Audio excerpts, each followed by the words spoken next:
नमस्कार, आपके साथ मैं हूं सुजाता कुकरेती। आज बकरीद का त्योहार है और शुरुआत दो तस्वीरों से उसी त्योहार को लेकर कर रही हूं। दोनों तस्वीरें कोलकाता की हैं।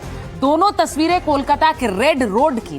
पहली तस्वीर 25 के बकरीद की, जब आपको सड़क पर नमाज पढ़ते लोग दिख रहे हैं। दूसरी तस्वीर आज की है, जब बकरीद के दिन ये सड़क खाली रही। परेड ग्राउंड के बीच से गुजरने वाली इस बेहद खास सड़क पर आज बकरीद के दिन रोज की तरह ट्रैफिक रहा। शुभेंदु सरकार के निर्देश के बाद इस बार कोलकाता के रेड रोड पर नमाज नहीं पढ़ी गई। तो आखिर नमाज किस जगह पर हुई, आपको वो भी दिखाते हैं। दरअसल कोलकाता के ऐतिहासिक ब्रिगेड परेड ग्राउंड में इस बार नमाज का इंतजाम था। बड़ी संख्या में शहर के लोगों ने इसी जगह पर आज बकरीद की नमाज पढ़ी। और एक तरफ आप कोलकाता का रेड रोड देख रहे हैं तो खाली है, और दूसरी तरफ कोलकाता का ब्रिगेड परेड ग्राउंड जहां पर नमाज हुई। अब सबसे जरूरी बात यह कि जिन लोगों ने रोड से हटकर ग्राउंड में नमाज अदा की, उनका क्या कहना था। हमने बड़ी तादाद में ऐसे लोगों से बात की और सबने एक स्वर में यही कहा कि नई व्यवस्था अच्छी लगी। लोगों का कहना है कि सड़क पर ट्रैफिक रोककर नमाज होती थी, इसीलिए वहां हमें कम समय मिलता था। पार्किंग की दिक्कत होती थी। सड़क पर नमाज पढ़ना अपने आप में अजीब सा लगता था, लेकिन परेड ग्राउंड में सब कुछ सही तरीके से हुआ है। अब ऐसे में आज सवाल इंडिया का ये है कि क्या अब की बार बकरीद बदल गई या शुभेंदु के राज में बंगाल बदल गया? क्या बकरीद हिट रही और प्रोपेगेंडा फेल हो गया? क्या नियमों में सख्ती लाने का फैसला त्योहार के लिए अच्छा है? अगर ये सख्ती अच्छी है तो फिर क्या बीजेपी के विरोधियों ने इसे राजनीतिक फायदे या नुकसान के चश्मे से देखा है? याद कीजिए, जब बंगाल की शुभेंदु सरकार ने नियमों का हवाला देकर रेड रोड पर नमाज पढ़ने पर रोक लगाई थी, कहा था कि सड़क पर नमाज नहीं होगी, तब इसी देश के एक बड़े राजनीतिक धड़े ने आसमान सिर पर उठा लिया था। कहा गया था कि यह धार्मिक स्वतंत्रता पर हमला है। कहा गया कि यह खास समुदाय को परेशान करने की साजिश है, और कहा गया कि यह ध्रुवीकरण की कोशिश है। तो क्या माना जाए, सख्त नियमों को लेकर आपत्ति जनता के हित में होती है या कुछ राजनीतिक दलों को अपनी सियासी दुकानें बंद होने का डर होता है? क्या धर्म के नाम पर सड़कों को ब्लॉक करना, आम जनता को ट्रैफिक में फंसाना सिर्फ और सिर्फ वोट बैंक का शो होता है, जो आज फ्लॉप हो गया? एक छोटी सी रिपोर्ट आपको दिखा रही हूं, उसके बाद बहस को आगे बढ़ाऊंगी, अपने मेहमानों का परिचय दूंगी। जल्दी से देखिए।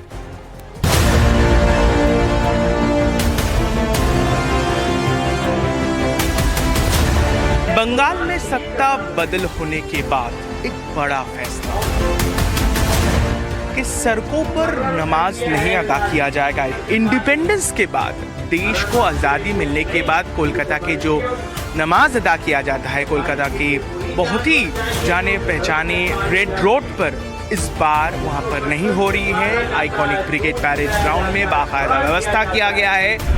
ये बहुत अच्छा है, पूरा हरियाली है यहाँ पर, और पूरा खुला मैदान है। इसी मैदान में गीता पाठ भी होता है, इसी मैदान में शपथ ग्रहण में लिया गया था।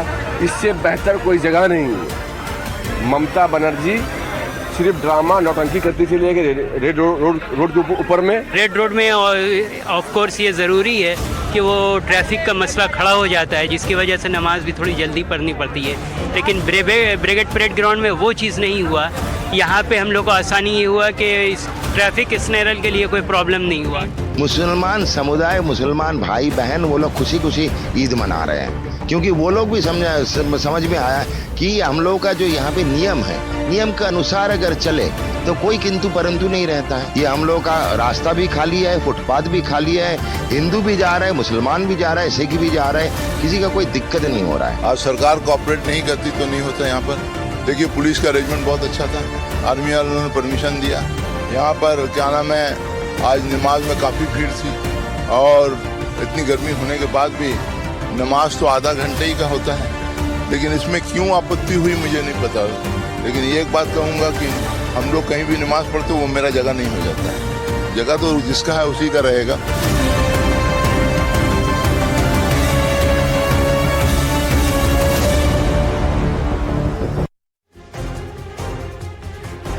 और आज शुरू करते हैं सवाल इंडिया का। क्या बकरीद को लेकर सख्त नियमों का विरोध सिर्फ सियासी था? जब नमाजियों को कोई दिक्कत नहीं है तब नए नियमों का विरोध क्यों है? सड़कों पर नमाज की जिद सिर्फ और सिर्फ तुष्टीकरण की राजनीति है क्या?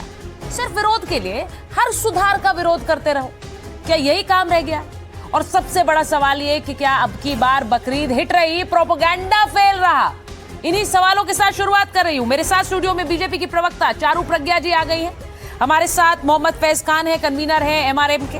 हमारे साथ प्रोफेसर संगीत रागी जुड़ रहे हैं, राजनीतिक विश्लेषक हैं, दिल्ली यूनिवर्सिटी में प्रोफेसर हैं। प्रोफेसर धर्मेंद्र यादव हमारे साथ जुड़ गए हैं, समाजवादी पार्टी के राष्ट्रीय प्रवक्ता हैं।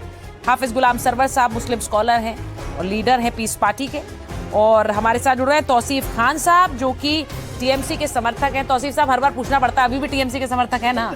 अब आजकल तो डिबेट में ये हो गया, पता ही नहीं चल रहा है, जो आ रहा है उससे पहले पूछना पड़ता है। अभी है ना टीएमसी में? नहीं, राजनीतिक विश्लेषक रखिए। मैंने नहीं, तो टीएमसी के समर्थक है ना?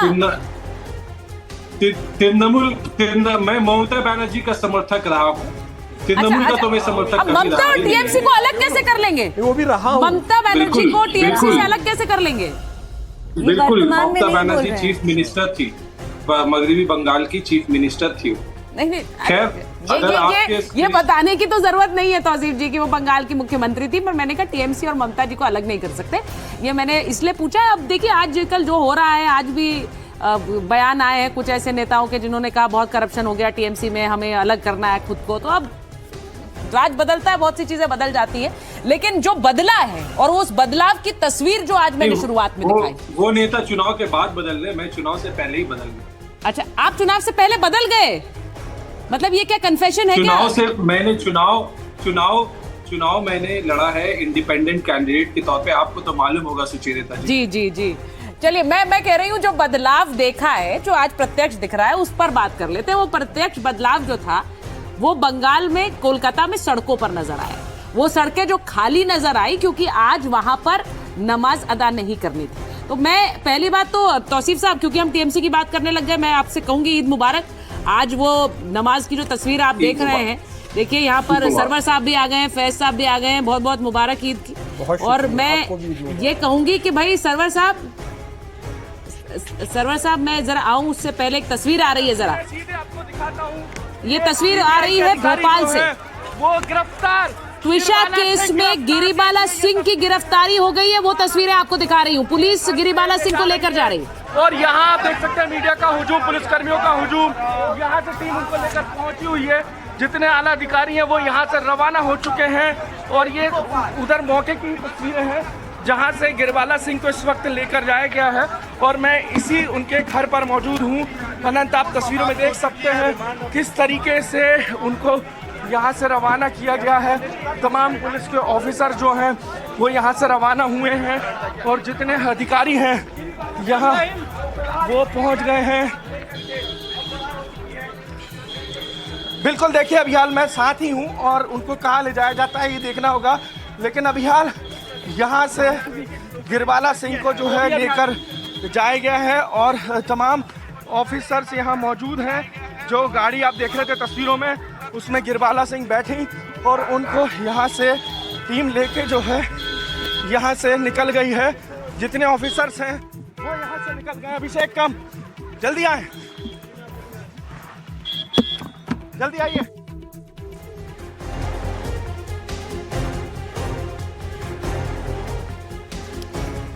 ये जो तस्वीरें मैंने आपको दिखाई, गिरिबाला सिंह को अरेस्ट करके ले जाया जा रहा था। हमें लगा शायद उसमें गिरिबाला भी दिखेंगी, लेकिन शायद वो गाड़ी में सवार थी, पुलिस उन्हें अरेस्ट कर ले गई है। मैं आपको ये तस्वीरें दिखा रही थी, वापस डिबेट पर आ रही हूँ। मैं एक बार सरवर साहब आपसे पूछ रही हूँ, ईद मुबारक आपको। आज तस्वीरें देखिए, बंगाल बदल गया बिल्कुल। और जो नमाजी आ रहे थे, वहाँ नमाज पढ़ रहे थे, कह रहे थे बड़ा अच्छा बंदोबस्त था भाई, हमारे लिए बहुत अच्छा बंदोबस्त था यहाँ पर। पहले तो वहाँ गाड़ियों के हॉर्न भी सुनाई पड़ते थे, दिक्कत भी होती थी, यहाँ तो दिक्कत भी नहीं है। सबसे पहले समस्त देशवासियों को ईद उल अजहा की पुरखुलूस मुबारकबाद। और बंगाल की तस्वीर आप दुनिया को क्या दिखाएंगे? आपने तो डिबेट के शुरू में ही तौसीफ साहब से जो सवाल किया, उससे भी बंगाल की तस्वीर दिखने लग गई। किसी डिबेट में तौसीफ साहब से हमारी एक नोक झोंक हो गई थी इस बात को लेकर, कुछ इश्यूज़ थे ऐसे। मैं इकलौता एक बंदा हूं कि कभी टीएमसी के पक्ष में भी बोला, कभी विरोध में भी बोला, कभी सपा के पक्ष में भी बोला, विरोध में भी बोला, भाजपा के पक्ष में भी बोला और विरोध में भी बोला, और कांग्रेस के तो पक्ष में शायद मैं बोला नहीं हूं, ये रिकॉर्ड कम है हमारा, शायद कभी बोला हूँगा, कांग्रेस के विरोध में ही बोला हूँ, क्योंकि इन तमाम समस्याओं के जड़ में मैं कांग्रेस को ही मानता आ रहा हूँ। आपका ये वाक्य भी बताता है कि हवा का रुख देखकर नहीं, मैं हवा के रुख पे मैं कभी नहीं बदला, आ गया। मैं आज भी इतनी मजबूत सरकार ये बताइए वो अगर तस्वीरें बदल आपको अच्छी जाता, लगी कि नहीं लगी? मैं हवा के रुख को मोड़ना चाहता हूं, हवा के रुख के साथ मुड़ता नहीं हूं, क्योंकि मैं समाज के मुद्दों पर बात करता हूं। आज समाज बहुत चैन सुकून का सांस ले रही है, पूरे देश में पूरे अमन व अमान के साथ ईद उल अजहा का त्यौहार मनाया गया। हाँ, एक बात जो आपने इंट्रो में कही कि वो प्रोपेगेंडा हिट हुआ या क्या वो दो शब्द आपने कहे थे, क्या हिट हुआ? हाँ, मैंने कहा बकरीद हिट है, प्रोपेगेंडा फ्लॉप है। हाँ नहीं, लेकिन मेरा कहना है कि दोनों हिट हुआ इस हफ्ते में। अच्छा, प्रोपेगेंडा भी दोनों हिट हो गया। हुआ। कैसे हो गया प्रोपेगेंडा? प्रोपेगेंडा इसलिए हिट हुआ, तो फ्लॉप हो रहा है वहां सड़क पर, देखिए ना। नहीं, प्रोपेगेंडा इसलिए हिट हुआ, एक हफ्ते तक कम से कम डिबेट चला पूरे देश में, नमाज होगी नहीं होगी, यही तो प्रोपेगेंडा है, यही प्रोपेगेंडा है सरवर साहब, क्योंकि ये कहते रहे कि देखिए कैसे गाय की बलि नहीं देंगे, क्यों हमें कहा जा रहा है ये बीजेपी कौन होती है सड़क पर नमाज ना कहने वाली है, एक समुदाय विशेष को तंग कर रही है, ये वाला प्रोपेगेंडा। लेकिन आज मैं खुश क्या हूं, लोग तंग हो रहे थे? आज मैं खुश देखिए वो हूं, तस्वीर, क्या देश की इस तस्वीर को देखकर मुसलमानों को मैं बधाई देता हूं। मौलाना, उलमा, इमाम, खतीब, मुफ्ती और सोशल वर्कर्स ने सरकार की बातों को सीरियसली लिया, जो पहले भी लेना चाहिए था। कुछ पहले की सरकार खुद सीरियस नहीं होती थी, जिसका परिणाम भुगत रहे हैं। रूल्स को फॉलो करना भारतीय नागरिक का कर्तव्य है। सिर्फ अधिकार पर बात करते हैं, हम कर्तव्य पर बात नहीं करते। ये भी एक हमारे नकारात्मक सोच का पार्ट रहा है। हम समाज को कहते हैं कि कुछ कर्तव्य आपके हैं। एक बात बार बार उठाई गई, मैं फिर आज कह रहा हूं, और बहुत सारे इश्यूज हैं। समाज के लोग एक कदम आगे बढ़कर आने वाले दिनों में जो इश्यूज आएंगे पूरी तरह उसको पहले काउंटर कीजिए। सरवर साहब, मैं आपसे पूरी तरह सहमत हूं। यहाँ पर देखिए, मैं आपसे पूरी तरह सहमत इसलिए हूं क्योंकि कल हम एक स्कूल में जाते हैं, हम नीट पर डिबेट करते हैं, हम वहां जाकर बच्चों से पूछते हैं कि उन्हें सीबीएसई के जो नए सिस्टम है उसमें दिक्कत क्या हो रही है। लेकिन उसी के साथ साथ एक राजनीतिक विमर्श ये भी हम कर रहे हैं कि भाई अगर नियम कायदे कानून के साथ अगर कोई त्योहार मनाने को कहा जा रहा है तो वो प्रोपेगेंडा है या नहीं है। चारू जी, आप अब सरवर साहब ने कहा कि इस पर डिबेट हो रही थी। अरे भाई, एक पूरा धड़ा ऐसा था जो कह रहा था कि देखिए ये तो एक समुदाय विशेष को टारगेट किया जा रहा है, ये भी तो एक प्रोपेगेंडा है जिसे फ्लॉप करना है। सही कहा आपने सुचरिता जी, आपको नमस्ते और सभी को ईद मुबारक। ईद मुबारक।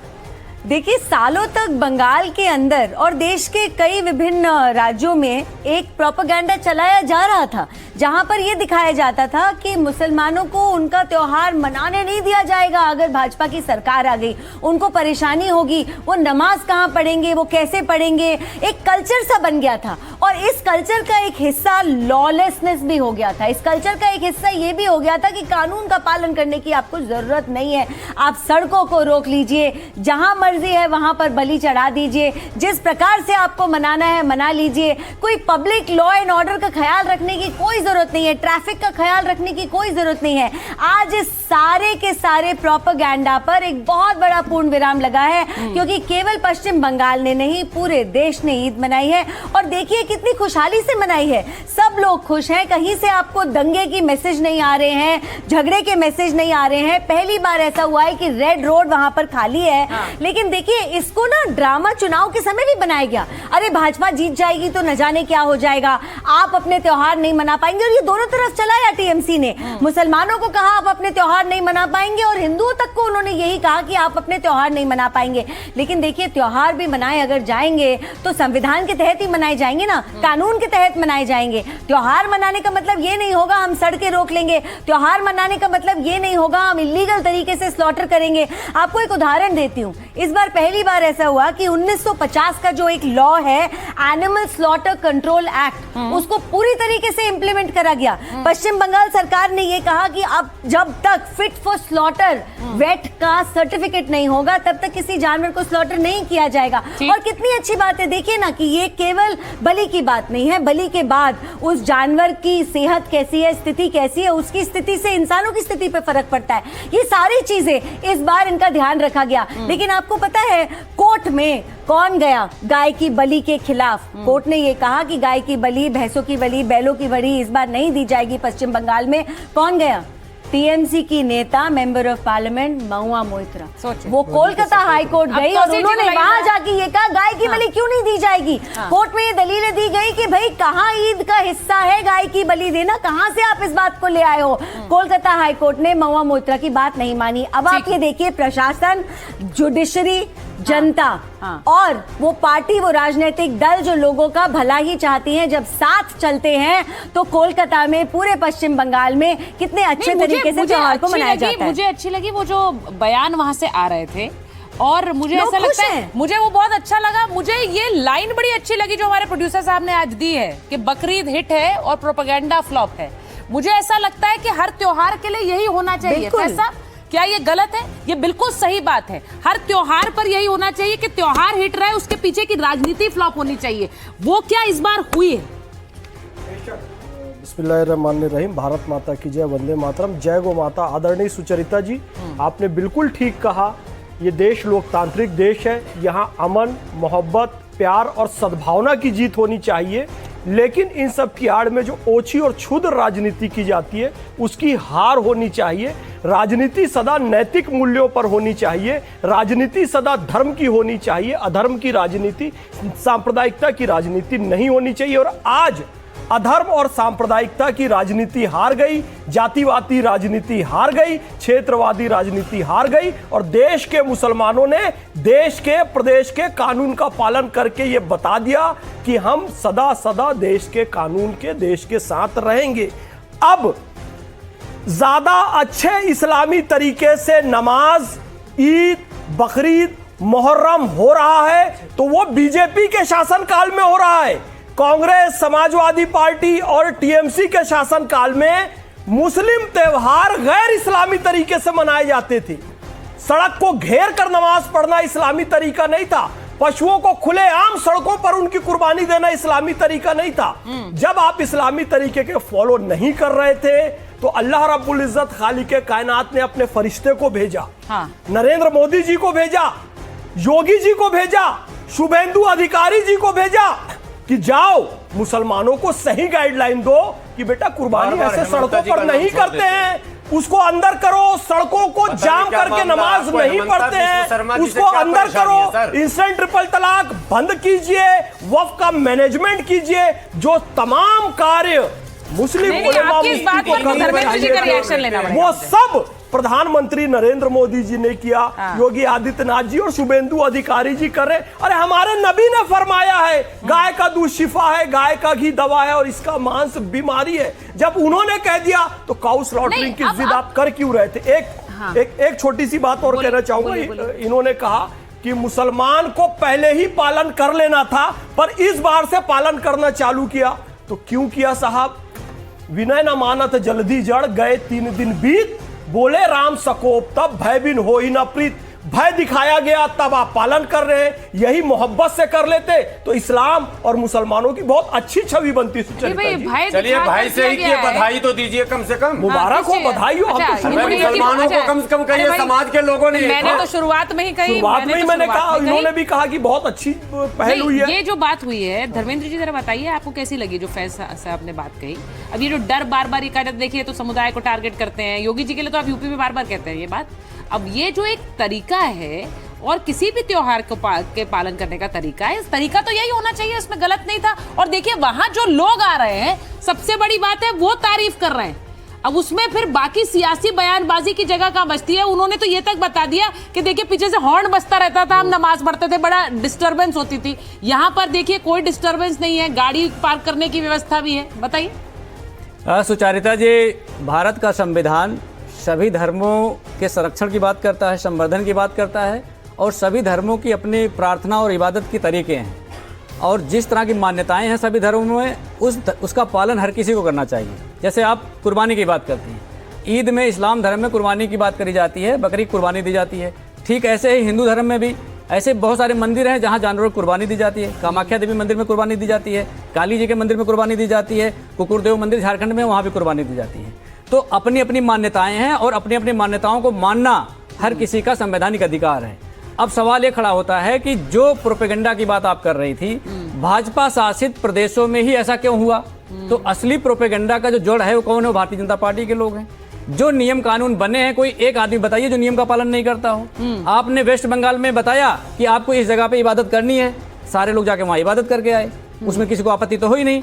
लेकिन प्रोपेगेंडा किसने मचाया? भारतीय जनता पार्टी के लोगों ने मचाया। कैसे मचाया? अब इसलिए ऐसे मचाया कि बकरीद पर सार्वजनिक जगहों पे बकरा नहीं काटना चाहिए। अरे बकरा काट कौन रहा था, मुझे बताइए।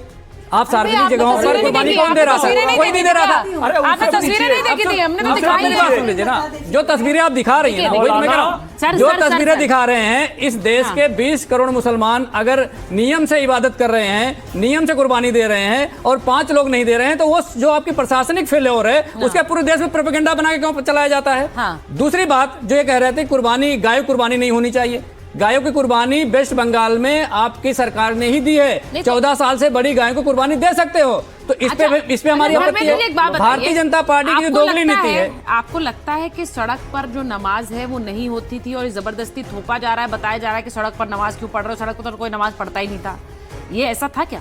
मैं फिर आपसे कह रहा हूँ, देखिए, इबादत और प्रार्थना आदमी के दिल से निकलती है। जगह उसमें मैटर नहीं करता है, जगह मैटर नहीं करता है। लेकिन मैंने आपसे एक सवाल पूछा, अगर सरकार ने कहा सड़क पर नमाज नहीं पढ़नी है, तो क्या सरकार ने ये ऐसे ही कह दिया? लोग पढ़ नहीं रहे थे, लेकिन जबरदस्ती सरकार एक एजेंडा प्रोपेगेंडा बनाने के लिए लोगों को कह रही थी कि भाई सड़क पर नहीं पढ़नी है। आपसे पूछ रही हूँ, पढ़ते थे कि नहीं पढ़ते थे? सरकार पढ़ते थे कि नहीं पढ़ते थे? सरकार अगर ये कहती है कि आपको सड़क पे नमाज नहीं पढ़ना है, सर, सड़क पे प्रार्थना नहीं करनी है, पढ़ते थे? मेरा सवाल बात सुन लीजिए, सड़क पे नमाज नहीं पढ़ना है, सड़क पे प्रार्थना नहीं करनी है, सड़क पे जुलूस नहीं निकालना है, सड़क पे झांकी नहीं निकालना है, सड़क पे कांवड़ नहीं निकालना है, तो सरकार को एक वैकल्पिक व्यवस्था देना सरकार की नैतिक जिम्मेदारी है कि अपने नागरिकों को धर्म के पालन के लिए क्या आपने व्यवस्था दी है? तो पहले व्यवस्था पे सवाल खड़ा होना चाहिए। लेकिन अरे तो फिर भाई बाद का जवाब पहले दे रही है, पहले वाला नहीं दे रहे हैं। सड़क पर पढ़ते थे ना, मैं आपसे सहमत हूँ।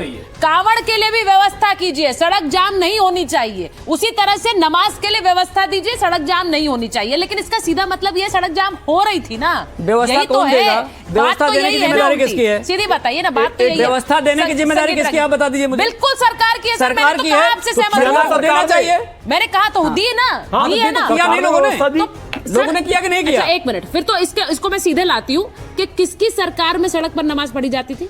यस, बताइए जरा, किसकी सरकार में? यूपी में आपकी सरकार में क्या सड़क पे नमाज होती थी? मतलब आप व्यवस्था नहीं दे पाते थे? कुर्बानी भी होती थी, व्यवस्था नहीं दे पाते थे, तो मानिए फिर व्यवस्था नहीं दे पाते थे। ये प्रोपेगेंडा का हिस्सा है, ये प्रोपेगेंडा का हिस्सा है, ये प्रोपेगेंडा का हिस्सा है। कोई अपने छत पे नमाज पढ़ ले, कोई जाके सड़क के किनारे नमाज पढ़ ले, मान्यता है।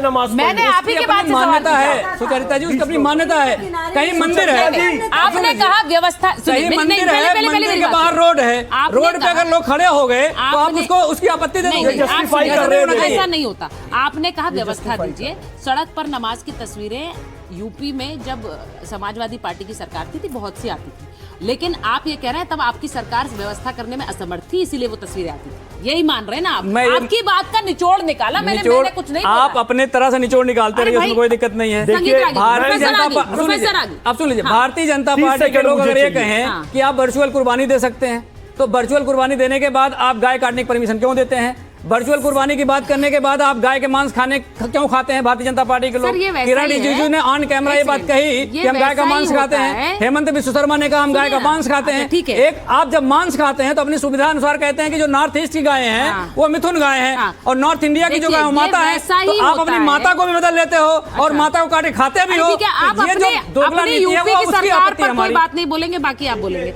सवाल आपसे आपके लिए पूछा जाएगा, उनसे उनके लिए पूछा जाएगा। आपने अपना जवाब नहीं दिया, मैं आपसे यूपी की सरकार की बात कर रही थी। दूसरी बात ये है, अब आपने अच्छा फैज जी बोलना चाह रहे, फैज जी बोलिए। मैं बस ये कहना चाहूंगा कि पहले सड़कों पर नमाज होती थी और खुलेआम पूरी दुनिया ने देखा और सारी दुनिया के मीडिया ने दिखाया। इसके अलावा खुलेआम कुर्बानी भी होती थी और ये दोनों ही चीज कानून के भी खिलाफ है और इस्लामी मूल्यों के भी खिलाफ है। पहले होती थी, यानी समाजवादी पार्टी असफल हुई, कांग्रेस पार्टी असफल हुई, टीएमसी असफल हुई, राष्ट्रीय जनता असफल हुई, लेकिन इन राज्यों में जब बीजेपी की सरकार आई तो ये खुले में कुर्बानी भी बंद हुई और सड़कों पर नमाज भी बंद हुई। एक मुद्दा और रखना चाहूंगा, बड़ी इंपॉर्टेंट बात यहां पर कही गई है, बलि की बात की गई, कुर्बानी की बात की गई। हिंदू समाज ने मुझे अपने अंदर सुधार किया। इस देश का कौन सा नेपाल में गली माई फेस्टिवल होता, आप कुर्बानी बंद करते हैं, उंगली उठा के रखा, बीच में नहीं बोला। आप मेरी बात ध्यान से सुनिए। भारतीय जनता पार्टी चलता रहती है और उस चलते से अपना कार्यालय बनाती है। आप मेरी बात सुनिए, बोलेंगे नहीं। अब सुनिए, बलि की बात आप कर रहे हैं, कुर्बानी है। अब बलि की बात कर रहे हैं, सुनिए। गाय का मांस धर्मेंद्र जी एक मिनट, इस तरह से नहीं, मैं प्रोफेसर आगे के पास जाऊंगी, इन्हें लड़ने दीजिए। आप बदबू आती है आपके नेता को, अरे आप लड़कियों के साथ बलात्कार होता है तो कहते हो नमाज से गलती हो जाती है, शर्म नहीं आती आपको, राम भक्तों पर गोली चला रहे हैं, की बात करेंगे आप लोग। प्रोफेसर आगे आपका टेक क्या है इस पर? नहीं बोल सकते आप, प्रोफेसर आगे हिंदू नहीं है क्या? गाय का मांस खाने वाला हिंदू है, गाय का मांस खाने वाला हिंदू है, प्रोफेसर आगे मछली खाने वाला हिंदू है। मैंने आपसे कहा प्रोफेसर आगे को काटिए। प्रोफेसर आगे आपका टेक क्या है? मैं आप दोनों से कह रही हूँ, आपका ऑडियो नहीं जाएगा। प्रोफेसर आगे बोलेंगे, बोलिए प्रोफेसर आगे। क्या प्रोफेसर आगे को मेरी आवाज नहीं आ रही है? हाँ सुचरिता, आपके सवाल नहीं आ रहे थे। जी मेरी सर समस्या क्या हो गई, यहाँ पर सवालों की झड़ी के बीच ऐसी आग लग गई कि उसमें आपको मेरी आवाज नहीं आ रही। अब आ रही है ना सर आपको मेरी आवाज? आ रही है आवाज। जो तस्वीर जो बदली है, अब इसे लेकर जिस तरह की यहाँ बदली तस्वीर पर मुझे सबसे अच्छा लगा कि वहां पर लोगों ने व्यवस्था की तारीफ की है। और मुझे ऐसा लगता है, मैं एक हद तक बहुत सहमत हूँ धर्मेंद्र जी से भी, कि व्यवस्था जरूरी होनी चाहिए। व्यवस्था सरकार करेगी तो हर तरह का त्योहार अच्छी तरह मनाया जा सकेगा। लेकिन फिर उसका उलट सवाल यही है कि व्यवस्था के पहले जानबूझकर नहीं की जाती थी। सुचरिता, ये इसलिए ऐसा हुआ क्योंकि इन प्रदेशों में भारतीय जनता पार्टी की सरकार है। आज भी तेलंगाना से रिपोर्ट आई है, तेलंगाना में मुसलमानों ने सड़क पर नमाज पढ़ा है। आज भी केरला से रिपोर्ट आई है, केरला में मुसलमानों ने सड़क पर नमाज पढ़ा है। कुछ ही घटनाएं हुई हैं, बहुत ज़्यादा नहीं हुई हैं, लेकिन वहाँ से रिपोर्ट्स आए हैं। जनवरी के महीने में भी केरला में पलक्कड़ वगैरह में भी इस पर बहुत चर्चा हुई थी, जिसकी नमाज जो है वो सड़कों पर अदा की गई थी। देखिए हुआ क्या कि जो फेक सेकुलरिज्म के नाम पर इस देश में मुसलमानों को कांग्रेस पार्टी और विपक्षियों ने वोट बैंक के लिए हर कुछ करने दिया। उनके जिसे कहते हैं ना, मन बढ़ुआ बना देना, कि आप जो करते हैं वो सब स्वीकार है हमको, आप हमसे नाराज मत हो जाइएगा, आपको हमको वोट करना है, आप हमारे साथ खड़ा रहिएगा। ये भारतीय जनता पार्टी वाले सब राक्षस हैं, इनको ये यदि सत्ता में आ गए तो आपको निकल जाएंगे। ये जो नैरेटिव चलाया, और पंडित नेहरू के समय से ही चलाया गया, इसी नैरेटिव ने इस हद तक ला करके मुसलमानों को खड़ा किया कि हम गाय ओपन में काटेंगे। जबकि गांधी जी क्या कहते थे कि भाई आप तिलक लगाते हैं या नहीं, वो सनातनी नहीं है। पूजा करने वाला सनातनी नहीं है। मंत्र बहुत अच्छा बोलता है, वो सनातनी नहीं है। बहुत ज्यादा मंदिर जाता है, वह भी सनातनी नहीं है। उपवास करता है, वह भी सनातनी नहीं है। जो गाय की रक्षा करता है या नहीं, मेरे लिए सनातनी हिंदू होने का एक ही शर्त है, वो गाय की रक्षा करता है या नहीं करता है। और उन्होंने कहा कि बूढ़ी गायों तक को भी सैक्रिफाइस नहीं करना चाहिए। यहां तक कि उन्होंने कहा कि गौशालाएं बनाने की जिम्मेदारी राज्य सरकारों को होनी चाहिए, सरकारें बनाएं। और ये बातें मैं इसलिए कह रहा हूं कि बार बार कहा जाता है हम गांधी के देश हैं, तो गांधी ने तो ये भी कहा था, लेकिन न नेहरू ने माना, न नेहरू के परिवार ने माना, न बाकी विपक्षी पार्टियों ने गांधी को सुना। यदि सुना कौन गांधी को, तो राष्ट्रीय स्वयंसेवक संघ ने सुना कौन गांधी को, तो भारतीय जनता पार्टी ने सुना। आज की दो तस्वीरें आपके सामने निकल के, एक तरफ शुभेंदु अधिकारी गाय की पूजा कर रहे हैं, जिस गाय को सहला रहे हैं, और आप देखिए जरा उस तस्वीर को। दूसरी तरफ आज क्या होता था, रक्त के थक्के जमे होते थे, सड़कों पर जमे होते थे। तो ये दोनों में परिवर्तन आया है, सत्ता के कारण ये परिवर्तन आया है। भारतीय जनता पार्टी के सत्ता में आने के कारण बंगाल का सांस्कृतिक नैरेटिव भी बदला है। और ऐसा नहीं है कि वो एंटी मुस्लिम है, वो प्रो हिंदू है। इस प्रो हिंदू होने का मतलब एंटी मुस्लिम नहीं होना है। भारत की जो संस्कृति है, प्रोफेसर आगे देखिए, मैं एक सवाल जरूर पूछूंगी, फिर लोग पलट के ये जरूर पूछेंगे कि जिन राज्यों में बकरीद के दिन इतनी सख्ती करके नियम कुछ कायदे दिए गए, वो नियम कायदे क्या तब भी लागू होंगे जब यूपी में कांवड़ यात्रा निकलेगी? क्या वो नियम कायदे हर त्योहार में उसी तरह से लागू होंगे? क्योंकि आप जानते हैं कि कांवड़ के समय किस तरह का, कई बार ऐसी तस्वीरें आती हैं जिसमें हुड़दंग मच जाता है। आपने वो तस्वीरें देखी हैं, तो पलटकर ये सवाल पूछे जाते हैं प्रोफेसर आगी।